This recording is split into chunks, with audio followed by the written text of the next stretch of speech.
while they're pummeling this guy, they kind of all look up in the direction of the lady who's filming. NANI? Dynamite! Dynamite! As if the police couldn't like figure out, you know, maybe they need to get their shit together. If y'all haven't seen it, this is the beating that took place in Arkansas. And the situation that happened here was even worse. So apparently there was a man who was clearly suffering from mental health issues. And remember, and I have to call this out, because Republicans will say it's not a gun issue, it's a mental health issue. And here we have clearly a person with mental issue, and their response to that is to bash his head into the ground multiple times, right? Multiple times. Let's get the story on this. Yeah, I'm here at the Country Express gas station, where just behind me, a video emerged of 2 Crawford County deputies and a Mulberry police officer arresting Randal Worcester. And on Monday morning, Randal appeared before a judge, originally being assigned a public defender. But by noon, attorneys Carrie Jernigan and David Powell came forward saying they would represent him. Attorneys Carrie Jernigan and David Powell say Randal Worcester had multiple scratches on his face and knees, and that he complained of pain to his head, describing the right side of his face as purple and swollen. He seems to be in good spirits today.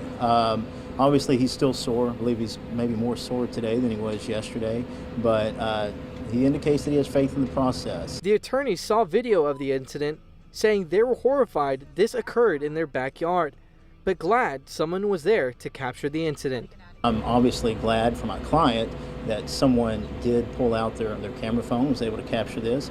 Otherwise, we may not ever know what happened to him. I think it could have gotten much worse because I think the brutality was escalating.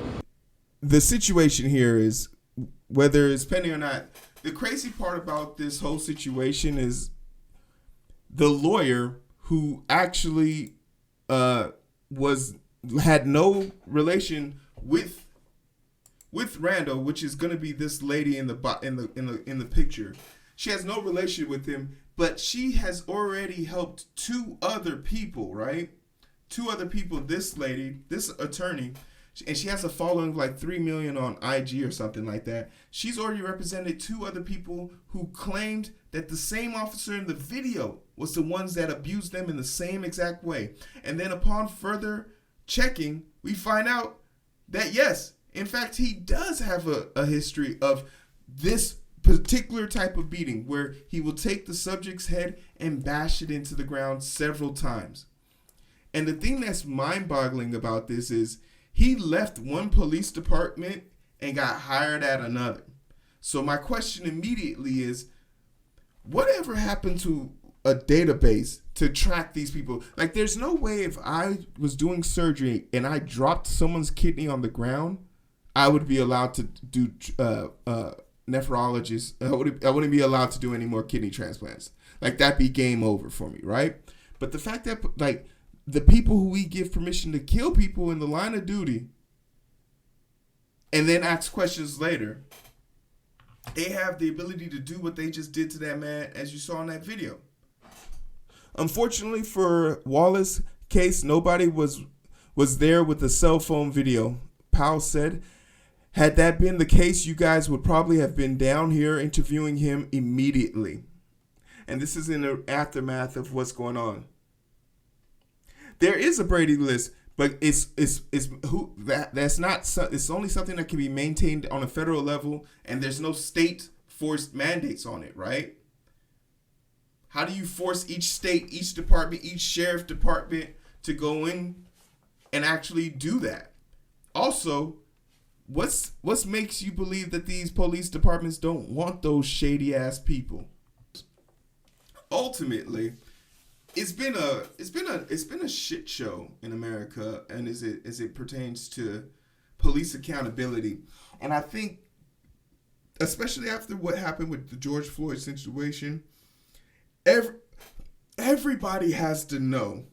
Everybody, like, it can't even be you have body cameras on, but now other people can film you. And it's kind of upsetting because there was a brief moment that I wish I could have captured on here where while they're pummeling this guy, they kind of all look up in the direction of the lady who's filming. They all kind of just look up in the direction that she's filming, acknowledge that someone's recording them, and then go back into beating him up. Almost to say we don't care. There needs to be consequences for this type of behavior, or things will never change. And if things don't change, there's going to be a strong uprising and a response back to it. It's hard for people like me to feel bad for cops who have a tough day when they're allowed to do this and get away with it. Eager to know what y'all think about that.